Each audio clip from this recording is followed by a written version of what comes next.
And the violence caused such silence. Who are we mistaken? But you see, it is me, it is my family. In your head, they are crying. With their tanks and their bombs and their bombs and their guns. In your head, they are crying. In your head, zombie, zombie, zombie. Hey, hey, what's in your head? In your head, zombie, zombie, zombie. Hey, hey, hey, oh.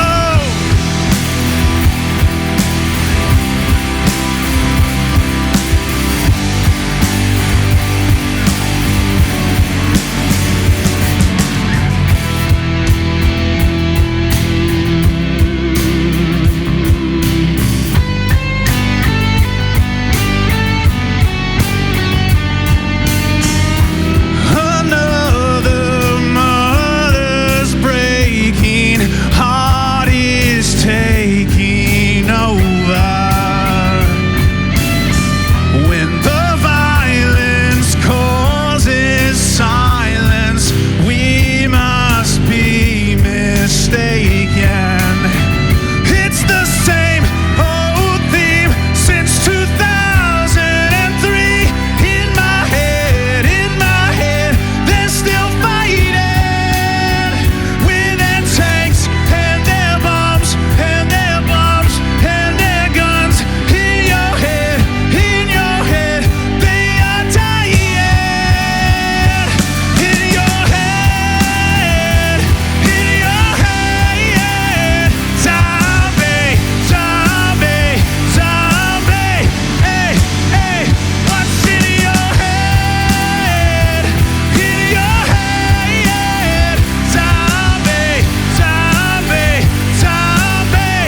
Hey, hey, hey, oh, oh, oh, oh, oh, oh, oh, hey, yeah.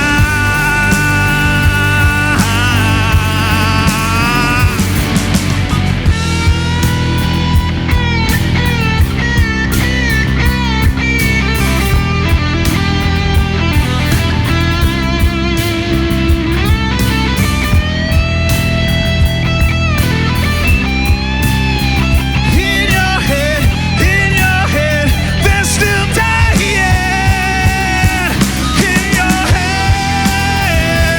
In your head, zombie, zombie, zombie. Hey, hey, what's in your head? In your head, zombie, zombie, zombie. Hey, hey, hey, oh, oh, oh, oh, oh, oh, oh, hey, yeah, yeah.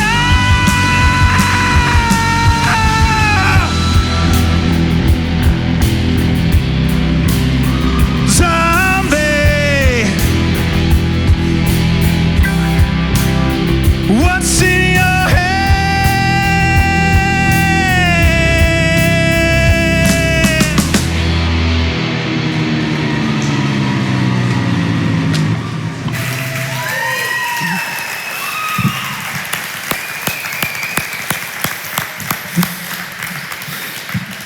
I think we call that sending it on a Sunday morning. Give it up for the band one more time, will you?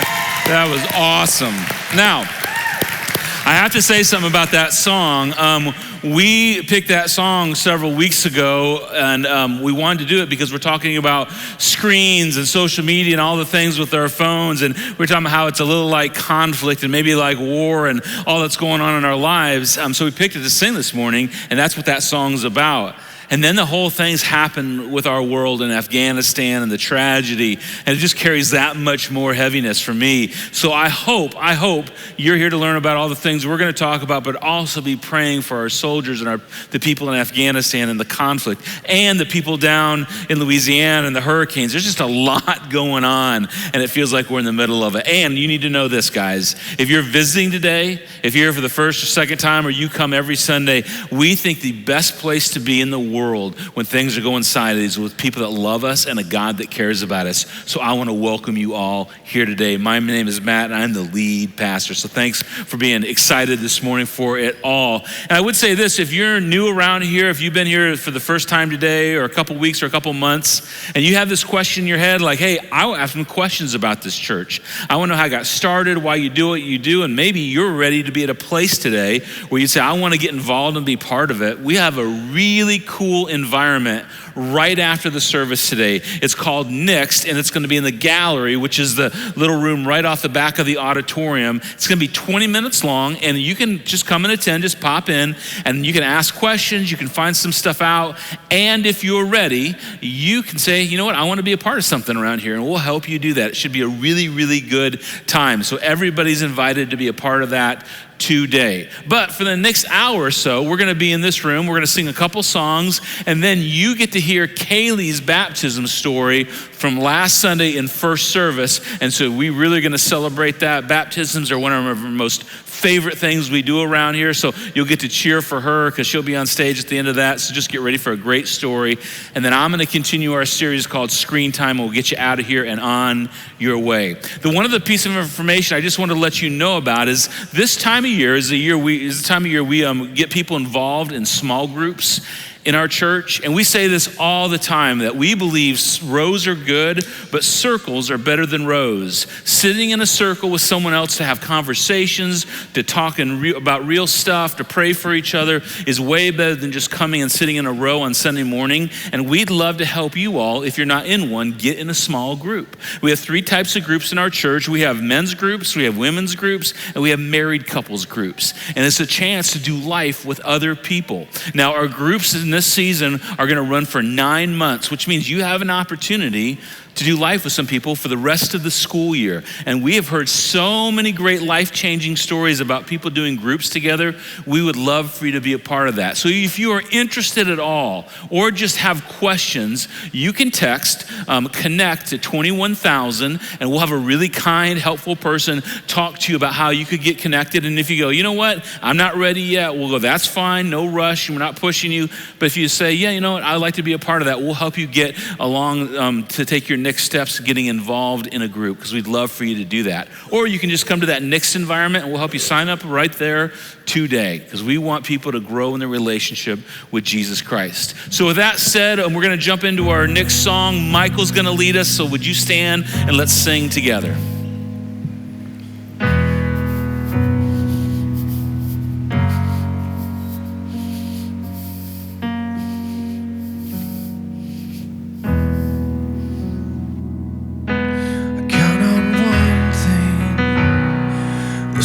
God that never fails will not fail me now.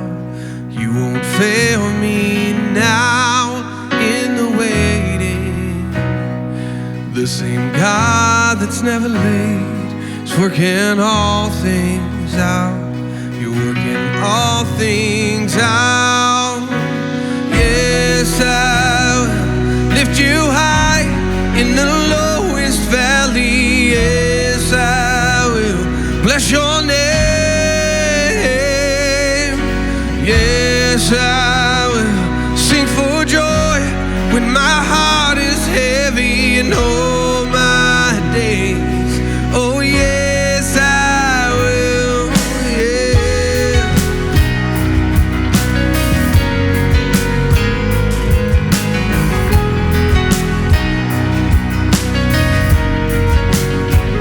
I count on one thing. The same God has never led will not fail me now. He won't fail me now in the waiting. The same God who's never late is working all things out. You're working all things out. Yes, I will lift you high in the lowest valley. Yes, I will bless your name. Oh, yes, I will sing for joy when my heart is heavy in all my days. Oh, yes, I will for all my days. Yes, I will. I choose to pray, to glorify the name of all names that nothing can stand against. I choose to pray, to glorify the name of all names that nothing can stand against. And I choose to praise, to glorify the name of all names that nothing can stand against. And I choose to praise, to glorify the name of all names that nothing can stand against. Oh, yes, I will lift you high in the lowest valley. Yes, I will bless your name. Oh, yes, I will sing for joy when my heart is heavy in all my days. Oh, yes, I will for all my days. Oh, yes, I will for all my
make some noise.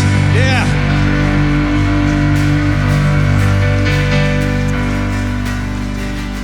Well, that's awesome. Thanks for singing with us. You guys can take your seat. Oh, it's so good to know that God loves each one of us so much. He calls us his child.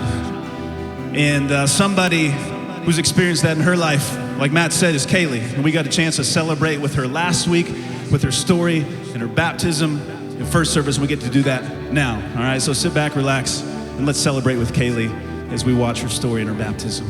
About the age of 11, I went to the Big Stuff camp in Florida, and I accepted Jesus, but I guess I didn't really know what accepting Jesus meant.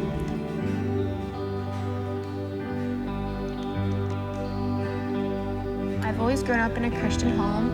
My grandma has raised me since I was an infant, and she's always made a promise to God to have me in church just because that's important to her.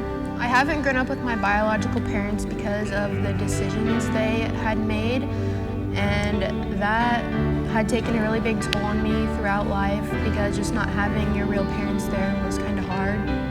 About a year ago, I got into contact with my birth mother, and that she made so many promises to me that were unfortunately broken. I cry.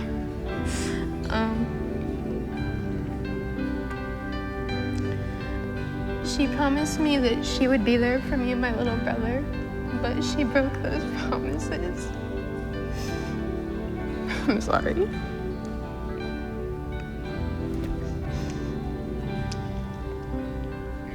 This had taken all hope from God from me because I was questioning him on why he would do this to me and why he would take away the one thing I wanted most in the world was a relationship with my mom. Because of this hurt and heartache, I had started making decisions that I knew were ungodly, but I wanted anything and everything to get my mind off of what was going on. These decisions led me to lose my relationship with my best friend of 6 years. I also had broken any relationship with my grandma I had off, and that caused a lot of depression in my house because everything was just out of control all the time, and it really, really sucked. During this hard time of my life, Lifehouse hosted a night of worship in the fall of 2020, and I remember just all of these Jesus songs playing, and I just had my hands held high, and it was the closest I had felt to God in a really long time, and that just made me want to get that relationship back with him. My friend Allison has stuck with me through all of these hardships, and she's always praying with me, and we're always doing little God times together, and she's just such a good friend and always reminds me of the love of God. And my grandma, she was always patient with me through these brokenness times, and I'd like to thank her for introducing the love of Jesus to me at such a young age, because I know I have someone to run to when I feel lost, and if I wouldn't have known that at such a young age, I don't know where I would be. Since the last year from the night of worship, I feel as if I'm more open about my faith to people. I like to tell people about my faith and my God. Finding forgiveness in God means that even if I fall back into sin, I have someone to go to, and that sin isn't going to define me. My name is Kaylee Cavender, and I am here today to declare that Jesus Christ is my Lord and Savior. Kaylee, man, thank you so much for sharing your story with us. It took a lot of courage, and we're encouraged by your faith. And it's been so neat to see how you've grown, how God has worked in your life, even when you didn't know it, or when you feel it or see it, but that he's been working, and that you've turned to Jesus for your forgiveness, for your hope. And I love seeing your faith play out. I know you volunteer over in Wombaland with the kids, and that's just one of the ways that you are allowing God to work through your life, and it's so awesome to see. And so, man, because of your declaration of faith in Jesus Christ as your Lord and Savior, it's my honor, privilege to baptize you in the name of the Father, and the Son, and the Holy Spirit.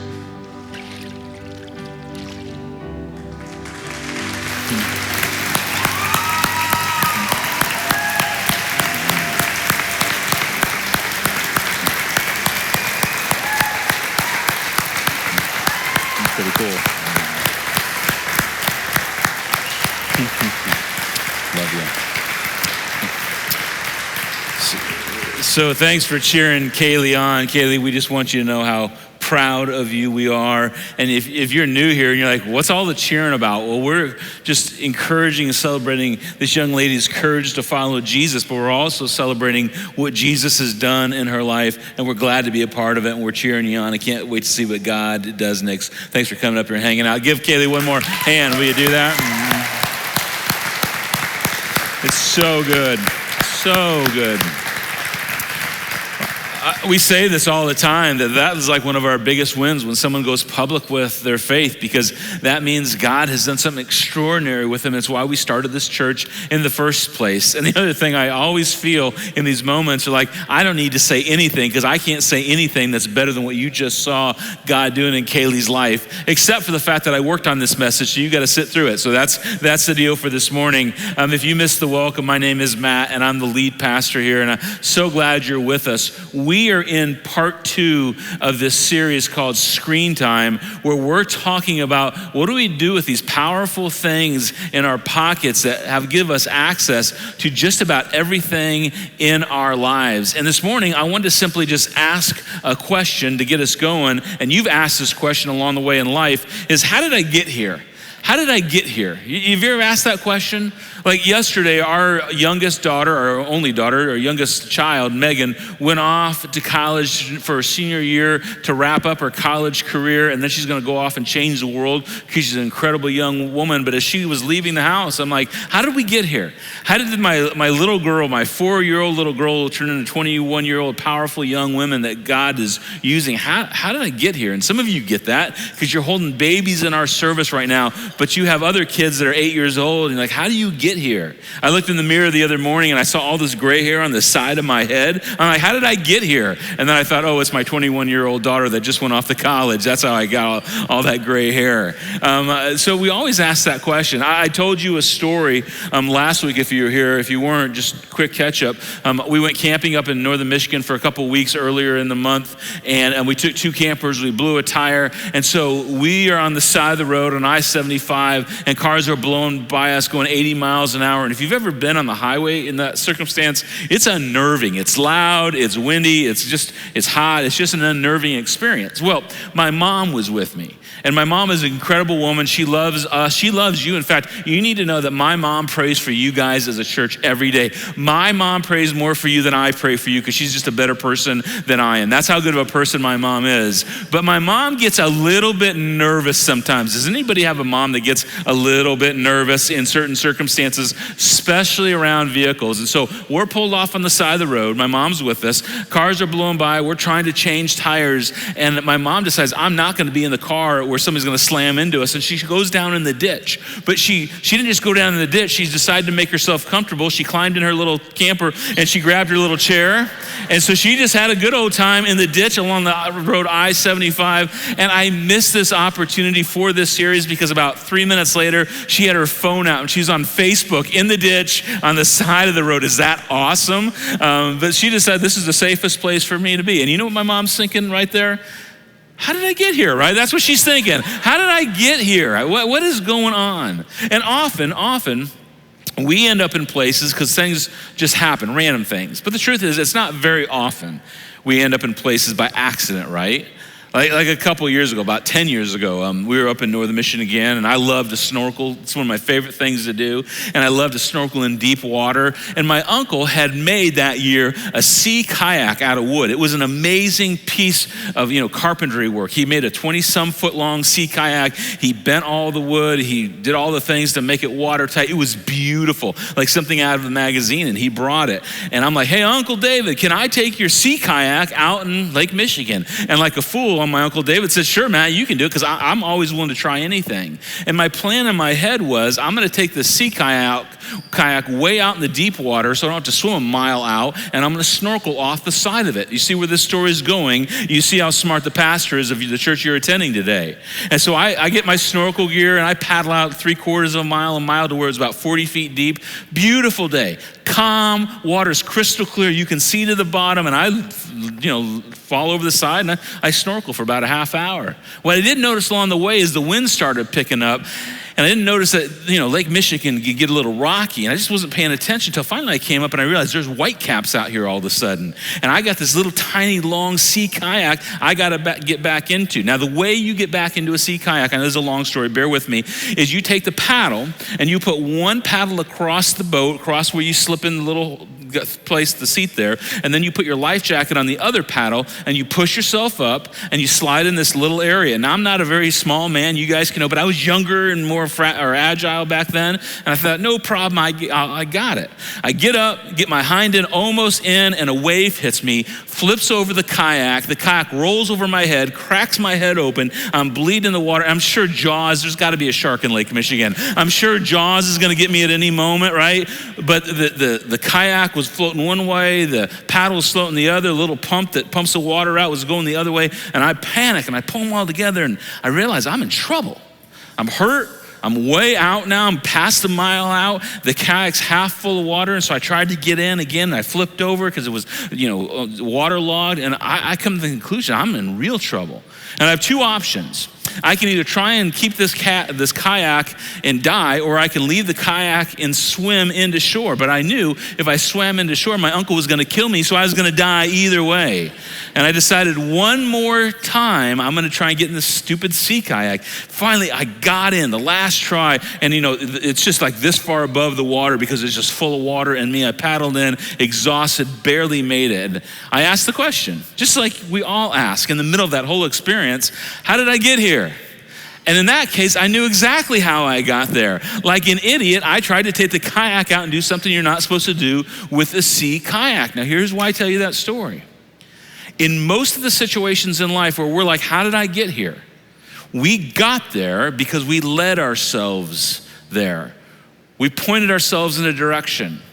We went exactly where we intended to go. And we're going to talk about having a destination when it comes to our screens and how we use our technology today. Because last week we asked this question that Jesus asked.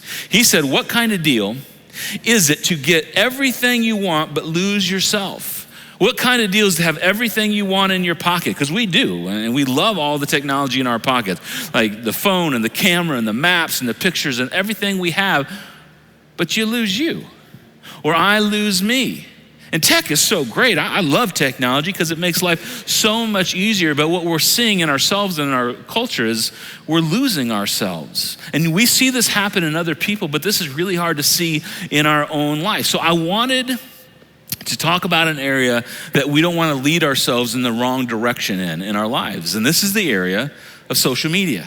Because this is a huge thing. Now, can I just have a moment of honesty? How many of y'all in the room are in some kind of social media? Raise your hand. Facebook, Twitter, Instagram, any of those. Yeah, there's almost all of us. Somebody out there's going, I'm not on anything, and I'm just better. Well, maybe you are better than the rest of us. So just listen along, watch us figure this out. But this is always something we have to deal with, because it has an impact on us. Now, have you guys noticed that, in social media, especially on Facebook, there's always a challenge? Like there was that stupid, dangerous Tide Pod challenge years ago. And then there was that other challenge where you had to put the different pictures of the different ways you live your life all together. There was that. And now, there's this brand new challenge. It's called the Milk Crate Challenge. Have you guys seen this? Now, I thought I would demonstrate how this works for you. I'm not doing that. Are you guys kidding me? But I thought, this guy could show you how the Milk Crate Challenge works. And the song, when you look it up online, is I believe I can fly. It's really great, but we couldn't play it online. I believe I can touch the sky. And there he goes. That's the Milk Crate Challenge. And if you're up for putting that out on social media, you go right ahead. This old man is not doing it. But isn't it true? It's amazing how people, that's kind of fun, but it's amazing how people can just kind of jump on the bandwagon when it comes to social media, whether it's a healthy thing or not so healthy thing. And this is how some of us feel. Maybe you feel this with it. Social media just kind of happened to us. And if you feel that way, that's a really fair feeling, and maybe you didn't know this, here's the timeline for social media over the last 20 some years. That before 2002, and this isn't perfect, but it's pretty close, there was really no social media around at all. And all of a sudden in 2002, LinkedIn popped up.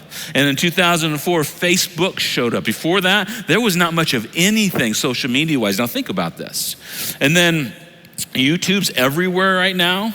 Twitter shows up, Tumblr, that's like a podcast app, if I got it right. Instagram, it came in 2010, and also in Pinterest. This is so interesting that we as a culture went from 0 social media to 110 miles an hour in just a few simple years, and now 3.5 billion people on some kind of social media platform. It's a powerful thing. The average person has 7.6 social media accounts, and the 0.6 are the high school students that are on Facebook. Well, they won't admit it because they think Facebook is for old people, but it's how they get their mom and dad to give them stuff. That's a side note.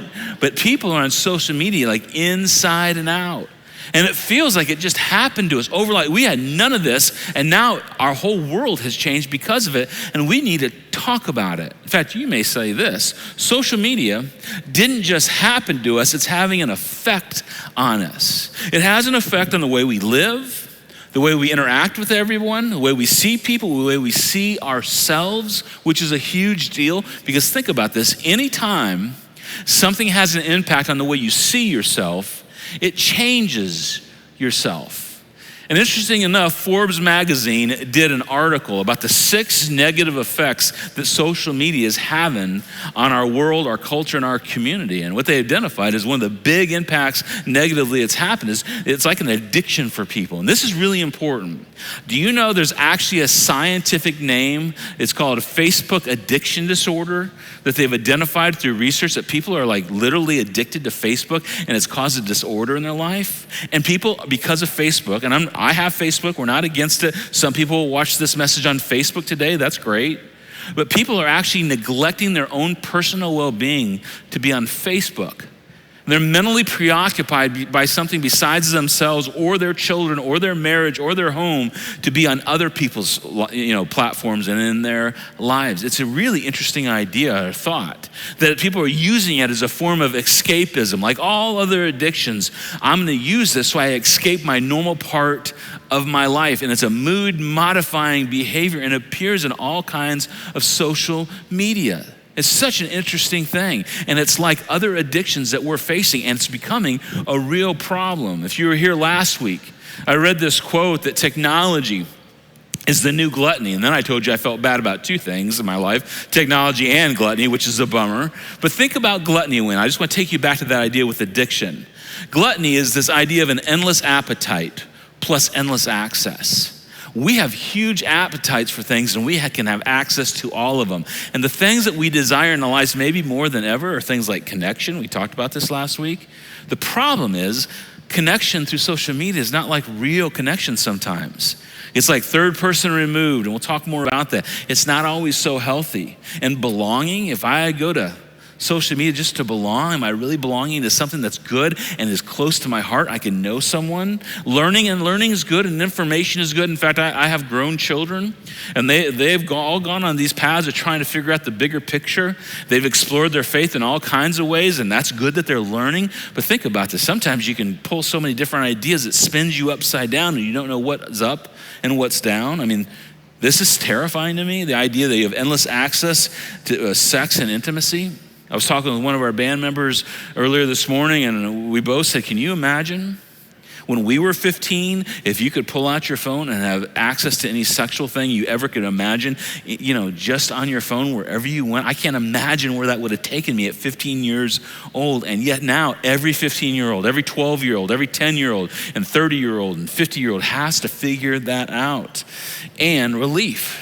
Because we're all looking to escape something in our lives. So addiction is powerful with social media. We also know that there's this huge identification that sadness is overwhelming people. We're supposed to be connected to each other, but studies are showing that people are more isolated, and depression and sadness and despair are on the rise. There's this whole idea of comparison, and man, comparison is a really ugly thing. And you know this, we don't compare our normal life to someone else's normal life. We compare our normal life to their perfect life because everyone else puts their highlight reel out on social media.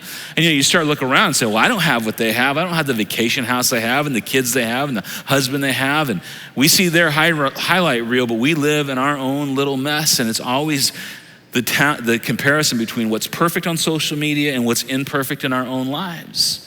Causes us to compare. And then here's an ugly word that can lead to jealousy. And boy, you want to see something ugly in your own life is when you see jealousy in it. The challenge is it's so hard to see jealousy in your own life. But social media, it just puts it on turbocharge, right? And we're naturally mostly jealous people. It's just kind of who we are. And we're always jealous for something, and social media just inflates it like by 100%. Do you know this? And I thought this was interesting. Not too long ago, Instagram decided to take likes off their page for a short time off their platform because this was their theory. Maybe if we stop letting people like each other's stuff, their pictures, people will put more authentic pictures on social media as opposed to kind of the false reality that most people put up there. Which means the social media platforms themselves are realizing something's kind of off here, something's kind of weird. And one of the weird things it brings us to is this idea of delusion. This idea we don't really live in the real world. They've had studies that, you know how you take like a family photo and you get everybody together that you want, your kids and your husband, and whoever else, and you get the perfect setting, you get the perfect background, and then you get the perfect filter, and everything in that, just that moment is perfect, and you snap the shot. And then what you remember about that time in life is not the time you had together. It's this perfect moment. And when you go back to it, you don't remember the difficulty or the stress or how you had to love each other through the hard thing. You just have this perfect picture. And then you look at your current moment with that same family and you say, why aren't things like they used to be? That's becoming a real problem. Like we're remembering our photos as opposed to the real things that actually happened in our lives. And it becomes a loop where we feed all this stuff and then we go back to it and feed it more and the loop never stops. And then you get this tragic thing as far as I'm concerned. You have this idea of loss of human connection. I mean, you know everyone else across the world, but you don't know anybody in your own home or in your own church, but you know everyone through a screen, but no one personally. And then we don't feel connected. And here's what you need to know.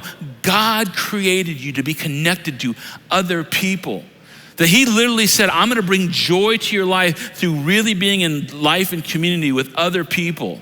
It's like one of his remedies for sadness and pain and heartache to be with other people. It's like God's medicine, but we're in this cycle. And I want you to just read through this list again. Instead, we just get more addicted, and we get more sad, we get more comparison and more jealousy and more delusion, and ultimately, it's a loss of human connection.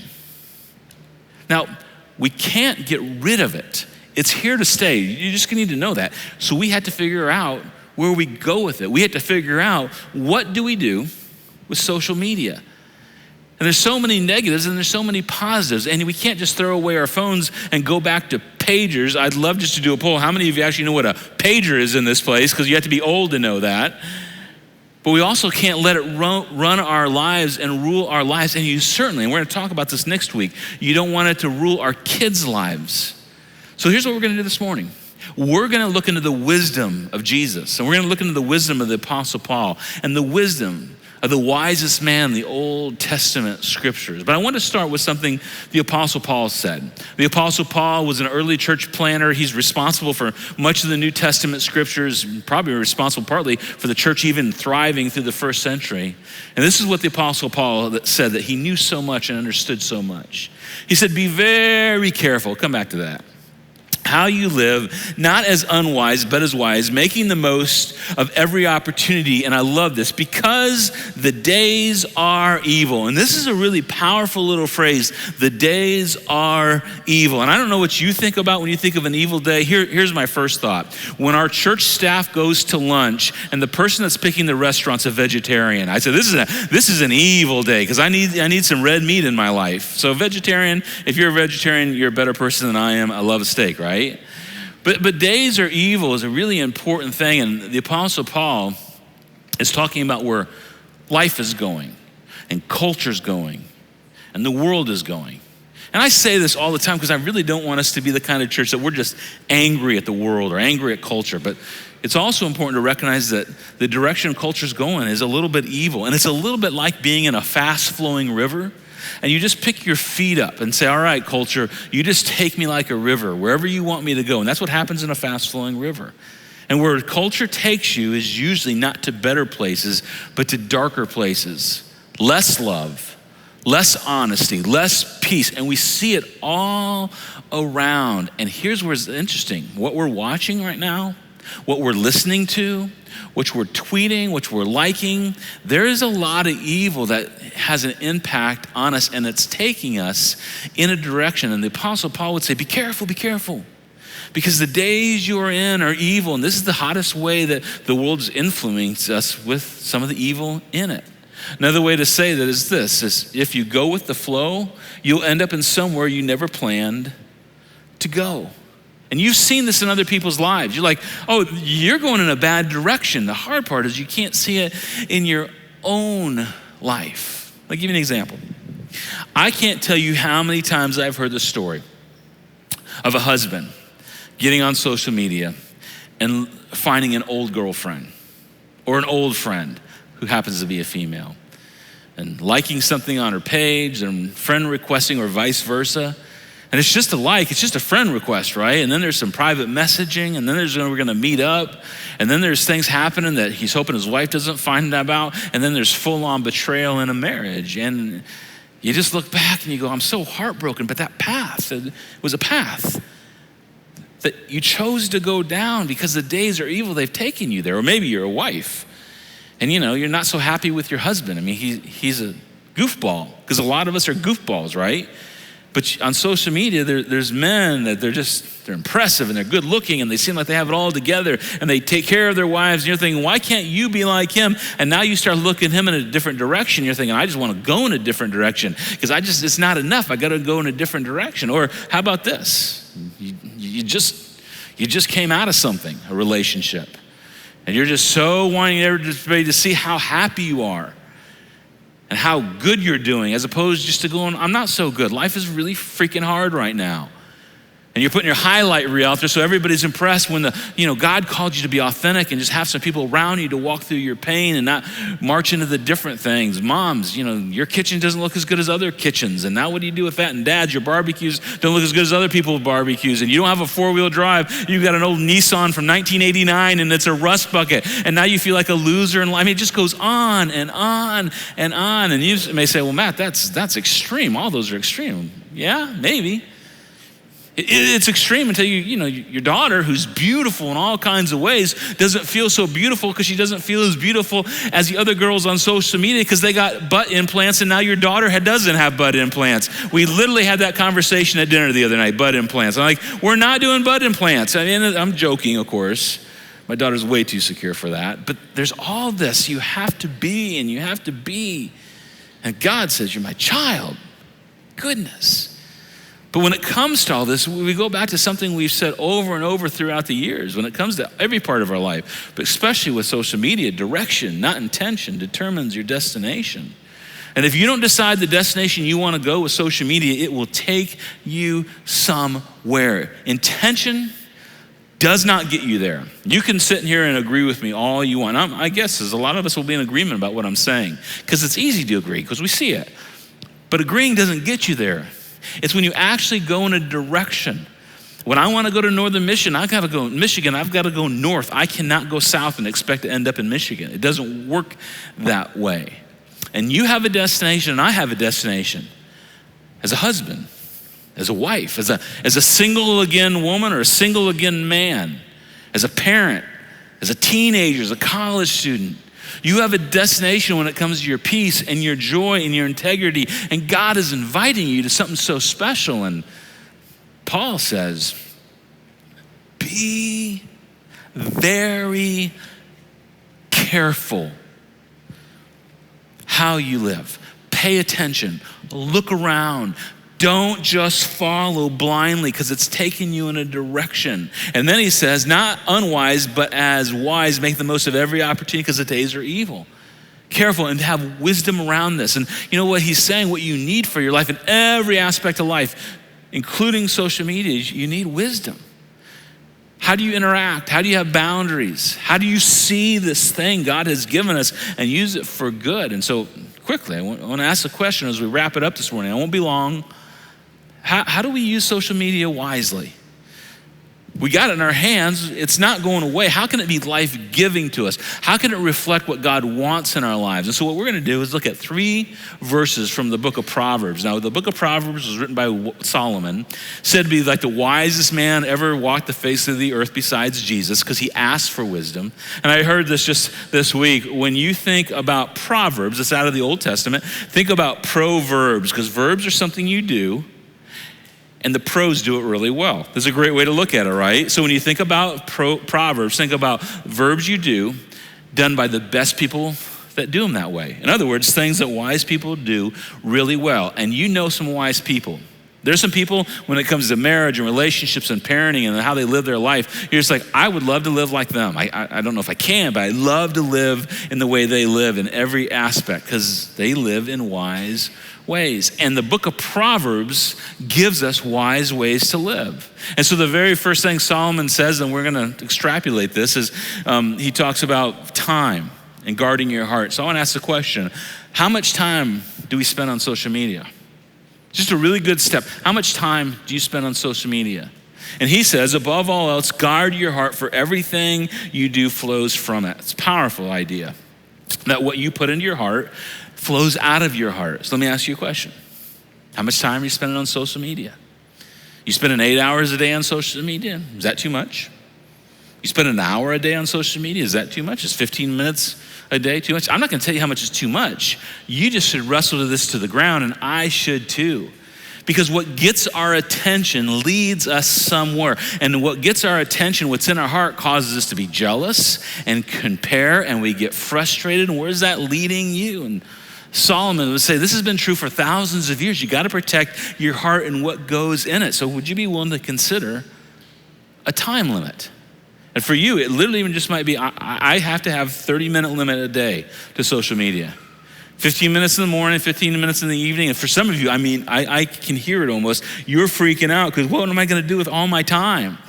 I might have to talk to my children. Oh, my 13-year-old drives me. I have to talk to my 13. I know that's the point, right?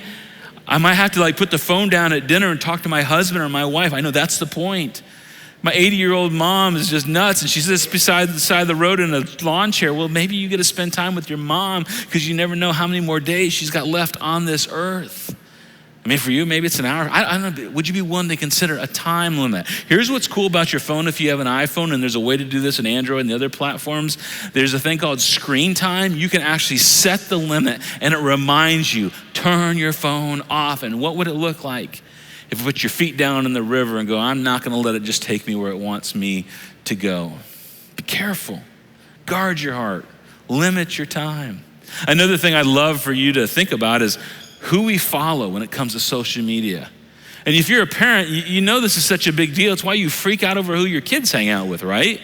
Because who your kids hang out with will lead them in a direction. Well, look at Solomon's, he says. He said, walk with the wise, there it is, and become wise. For a companion of fools suffers harm. So who are you following? Who are you paying attention to? Is it people that are leading you to the life that you want to go, and ultimately a life that God wants you to go?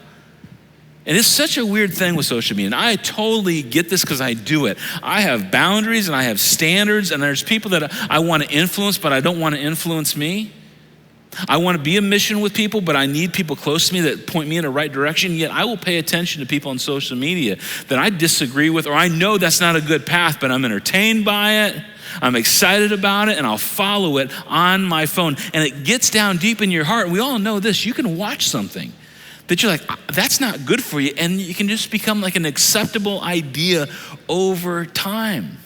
And who you do life with, in person or on the media stuff, has an impact.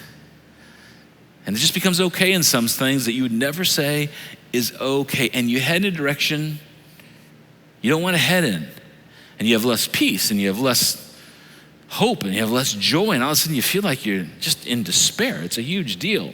And then you look over at your spouse and you're like, you know what, I'm not so happy with you either because I'm comparing you to everyone else in the world. Craig Rochelle says this, and I love this. He says the easiest way to ruin something great is to compare it to something else. Isn't that true? Who you watching? Who you following? And if whatever you're following makes you look at your spouse and go, you know what, you're not so great, stop following that. Maybe for you, if it's causing you not to feel like you're God's child, stop following that. And this is the idea. If there's anything that you're doing on your phone, in social media, that doesn't remind you, this is a huge deal. If you don't hear anything else I say today, hear this. That doesn't remind you that you are God's creation, that you were made in God's image, that you were in God's handiwork, that he was thinking about you 1 billion years ago, that when God gave his son Jesus to die on the cross for the forgiveness of the world, he was thinking about you. If there's anything that you follow that doesn't remind you how precious you are and the person sitting next to you and across the world is to God, maybe you should unfollow him.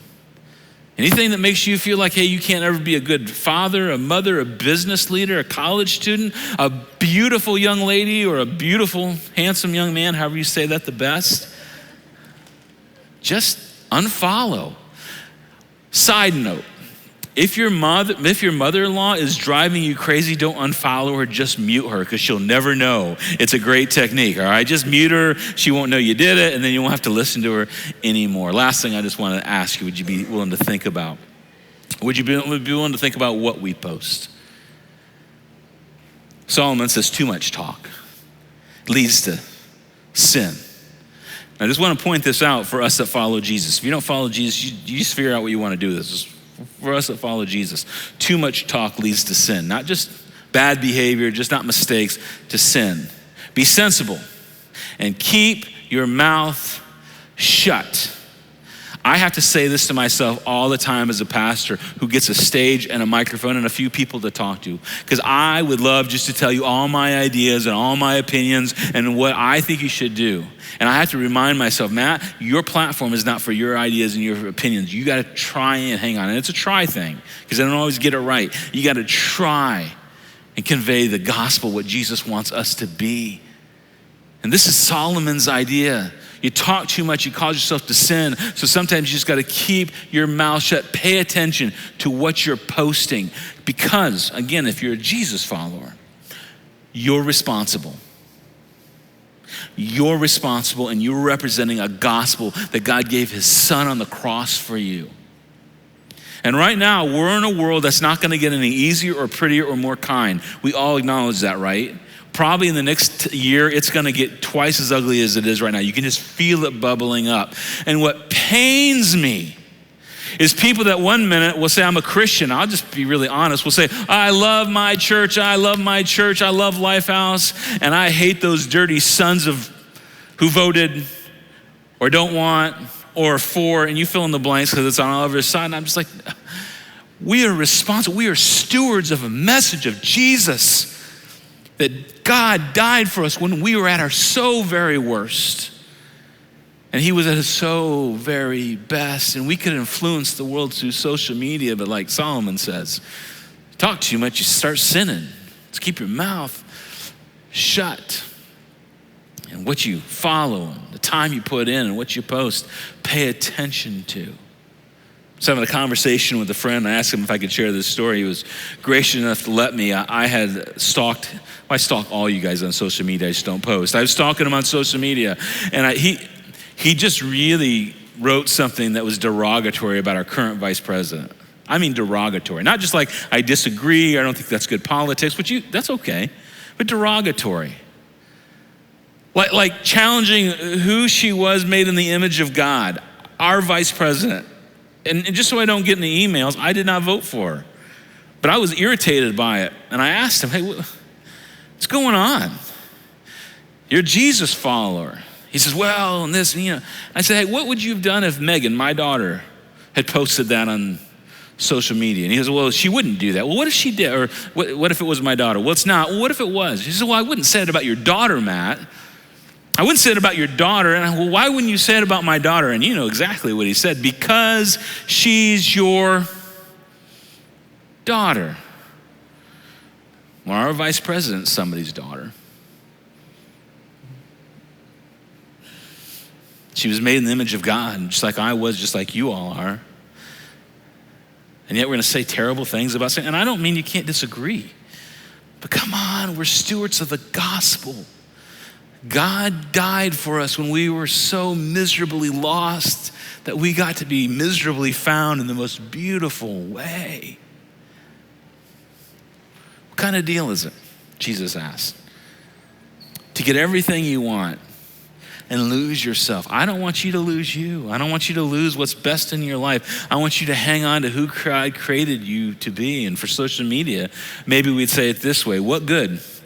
What good is it to keep up with everyone else's life and ruin your own life? Compare, be jealous, be addicted. By the way, if anyone has told you you're addicted to social media, most likely you're addicted to social media. Just so you know, somebody said that to you, you're probably addicted to social media. Less connection. And we have to ask ourselves, where do we go with it? Because I don't hate it. I'm going to keep using it, and our church is going to use it. I want you to use it. But how do we use it in a way that's wise? That's a conduit for God's love and for us to be who God called us to be and who God created. So I'm just going to give you encouragement.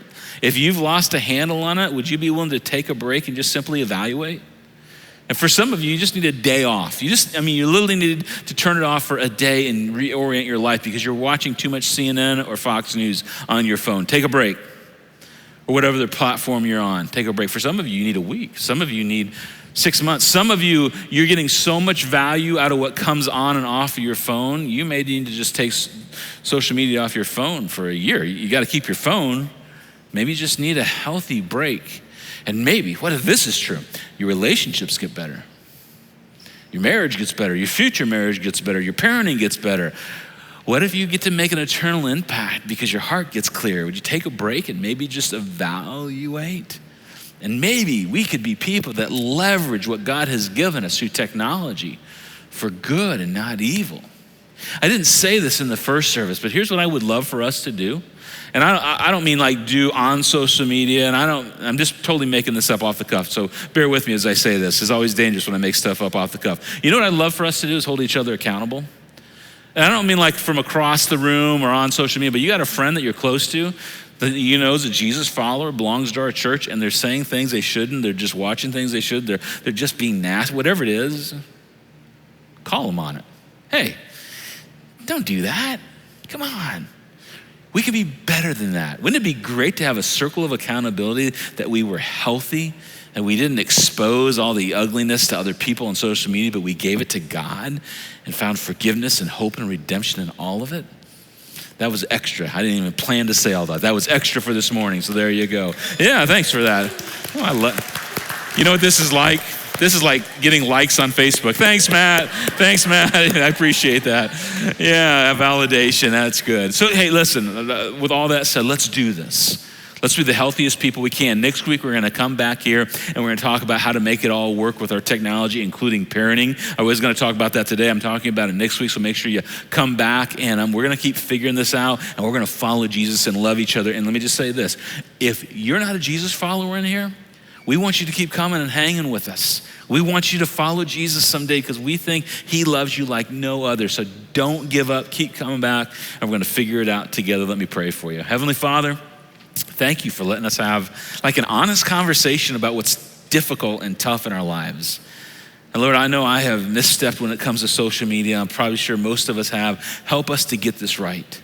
Help us to turn away from jealousy and comparison and anger and bitterness and less connection and turn towards you. That we limit our screen time, watch who we follow, and watch what we say, and let our lives glorify you. Thanks for your immense love. And Lord, for every time we don't get this right, for your forgiveness, your grace, and your patience. In Jesus' name I pray. Amen. God bless you guys. Don't forget to go to Nick's Environment. If you want to find out some stuff about the church, go through the gallery. Have a great rest of the day. You're dismissed.